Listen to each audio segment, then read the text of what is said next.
Para ibu dan bapak, para suster, bruder, frater, rekan-rekan imam, kaum muda, remaja, dan anak-anak yang terkasih di dalam Kristus. Pada hari Rabu Abu, 22 Februari 2023 yang akan datang, kita akan memasuki masa Prapaskah. Masa Prapaskah adalah masa khusus, retret agung seluruh gereja, untuk mensyukuri kasih Allah yang begitu besar kepada kita. Kita juga diajak untuk mengenali kembali jati diri kita. Melalui Musa, Tuhan menyatakan bahwa kita adalah umat yang kudus. Dalam suratnya kepada jemaat di Korintus, Rasul Paulus menyatakan bahwa Roh Allah diam di dalam kamu, dan kamu adalah milik Kristus. Sementara itu, Yesus menyatakan, haruslah kamu sempurna, sebagaimana Bapamu di surga sempurna adanya. Gereja mengajarkan bahwa jati diri seperti itu adalah sama dengan panggilan menuju kesempurnaan kasih, kesempurnaan kesucian, dan kesempurnaan hidup Kristiani. Panggilan ini dijelaskan secara panjang lebar oleh Paus Fransiskus dalam anjuran apostolik yang berjudul Bersukacita dan Bergembiralah, panggilan menuju kesucian dalam dunia sekarang ini. Saya kutip kata-kata beliau. Kita sering tergoda untuk berpikir bahwa kesucian hanya diperuntukkan bagi mereka yang dapat menarik diri dari urusan sehari-hari dan menyediakan banyak waktu untuk berdoa. Bukan demikian. Kita dipanggil untuk menjadi suci dengan menghayati hidup kita dengan kasih dan dengan memberikan kesaksian dalam segala hal yang kita lakukan dimanapun kita berada. Apakah Anda terpanggil untuk menjalani hidup bakti? Jadilah suci dengan menghayati komitmen Anda dengan gembira. Apakah Anda menikah? Jadilah suci dengan mengasihi dan memberikan perhatian kepada suami atau istri Anda sebagaimana dilakukan oleh Kristus bagi gerejanya. Apakah Anda bekerja untuk mencari nafkah? Jadilah suci dengan bekerja secara jujur dan cerdas dalam pelayanan kepada saudari-saudara Anda. Dalam rangkaian pernyataan Paus Fransiskus ini, saya ingin menambahkan satu pertanyaan dan jawabannya. Apakah Anda warga Keuskupan Agung Jakarta? Jadilah suci dengan terus berusaha mencari jalan-jalan baru untuk merawat dan mengembangkan kesejahteraan bersama. Mengapa pertanyaan ini kita tambahkan? Pada tahun ini kita, umat Katolik Keuskupan Agung Jakarta, menjalani masa Prapaskah ketika kita, dalam rangka memahami ajaran sosial gereja, ingin mendalami tema kesejahteraan bersama dan mencari bentuk-bentuk aksi nyata untuk dilakukan. Yang dimaksudkan dengan kesejahteraan bersama adalah keseluruhan kondisi-kondisi hidup kemasyarakatan yang memungkinkan baik kelompok-kelompok maupun anggota-anggota perorangan untuk secara lebih penuh dan lebih lancar mencapai kesempurnaan mereka sendiri. Sebagai umat Kristiani, kita dipanggil untuk terlibat dalam mengusahakan kesejahteraan bersama itu. Saudari-saudaraku yang terkasih, Kita memasuki masa Prapaskah dengan rasa syukur, karena di tengah berbagai macam tantangan yang disebabkan oleh wabah COVID-19, pemerintah sungguh bekerja keras, dan seluruh warga bangsa terlibat untuk kesejahteraan bersama. Namun, kita semua juga sadar bahwa keadaan masyarakat kita tidak sedang baik-baik saja. Menurut data Badan Pusat Statistik, sejak September 2019 hingga September 2022, orang miskin di Indonesia meningkat jumlahnya dari 24,78 juta menjadi 26,36 juta. Dalam periode Agustus 2019 hingga Agustus 2022, pengangguran di Indonesia juga meningkat dari 7,05 juta menjadi 8,42 juta. Kemiskinan dan kelangkaan lapangan kerja ini berdampak pada kesehatan masyarakat yang daya belinya menurun. Menurut salah satu penelitian yang dipublikasikan pada akhir tahun 2022, diperkirakan 68% penduduk Indonesia tidak mampu memenuhi kebutuhan gizi harian mereka. Ini berdampak antara lain pada tingginya prevalensi stunting atau TENKES anak-anak di Indonesia.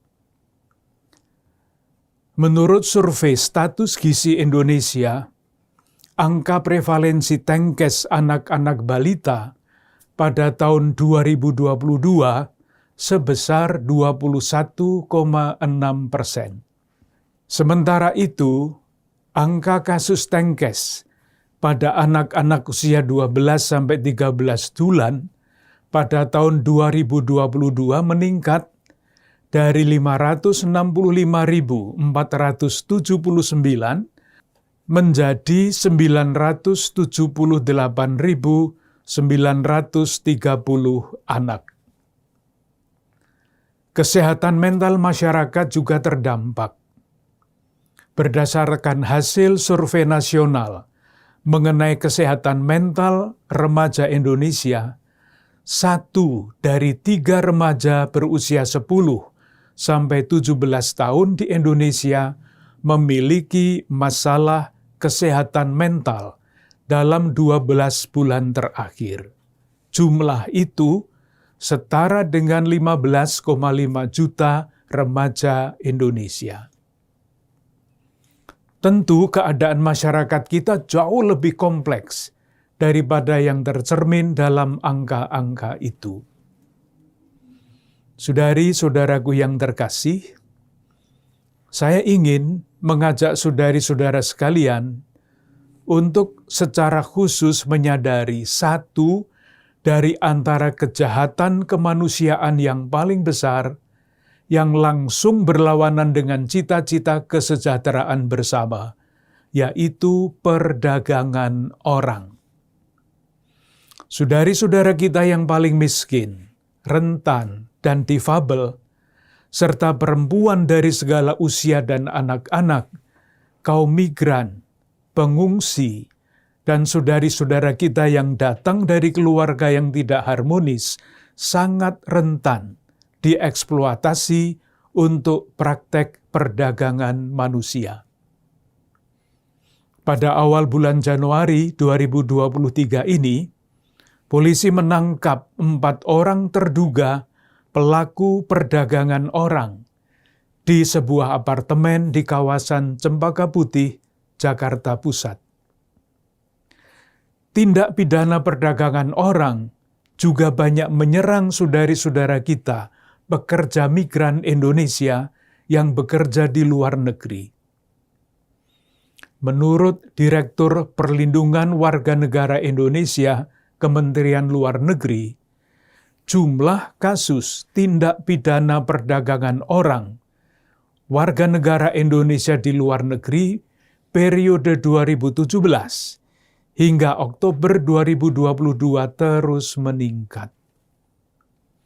Kasus tindak pidana perdagangan orang ada di sekitar kita. Namun tidak selalu jelas terlihat karena para penjual manusia bekerja secara sembunyi-sembunyi dan rapi.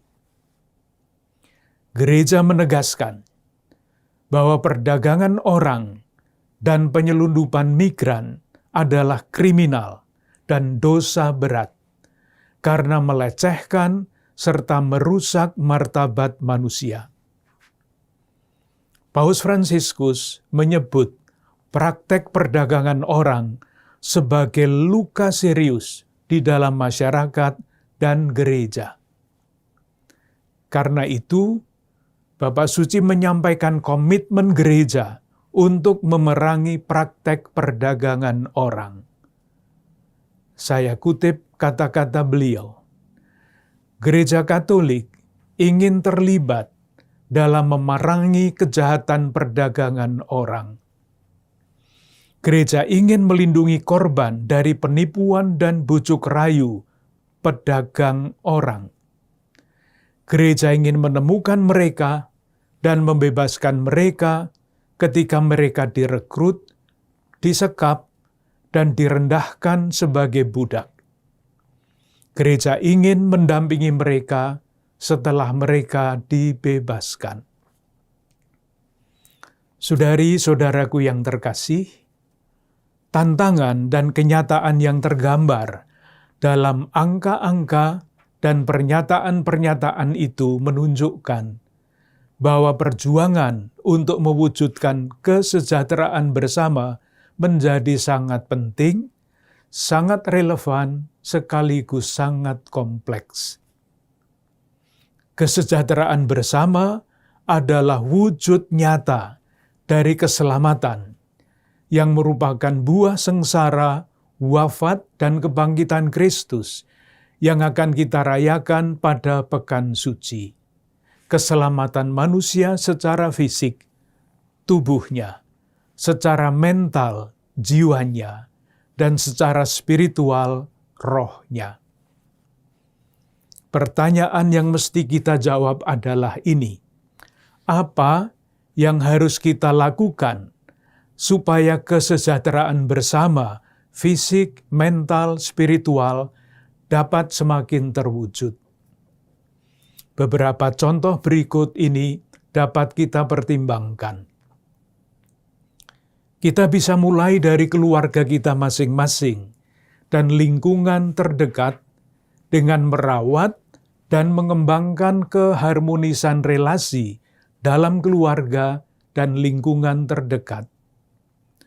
Relasi yang harmonis di dalam keluarga dan masyarakat akan memunculkan prakarsa-prakarsa kreatif untuk mengusahakan kesejahteraan bersama. Misalnya, ambil bagian dalam pelayanan makanan bergizi untuk anak-anak yang mengalami gizi buruk di sekitar kita.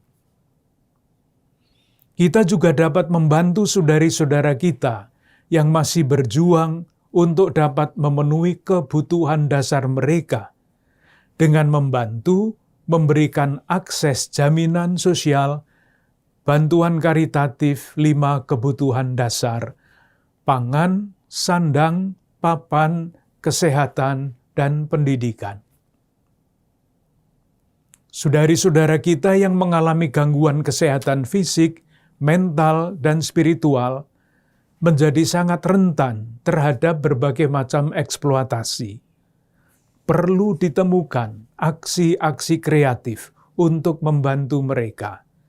Misalnya, dengan menyediakan layanan konseling, mengadakan kunjungan sapaan kepada saudari-saudara kita yang mengalami kesepian.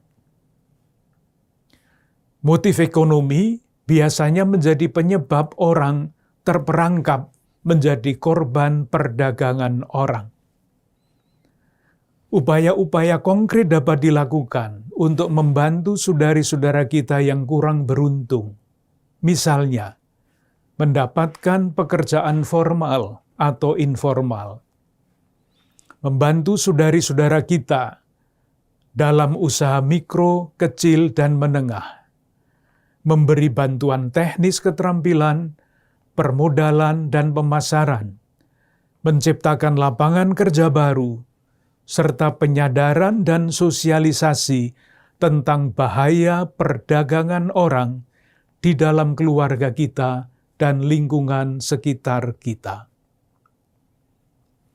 Akhirnya, bersama dengan para imam, diakon, dan semua pelayan umat, saya ingin mengucapkan terima kasih kepada para ibu, bapak, suster, bruder, frater, kaum muda, remaja, dan anak-anak semua yang dengan beraneka cara terlibat dalam karya perutusan Keuskupan Agung Jakarta.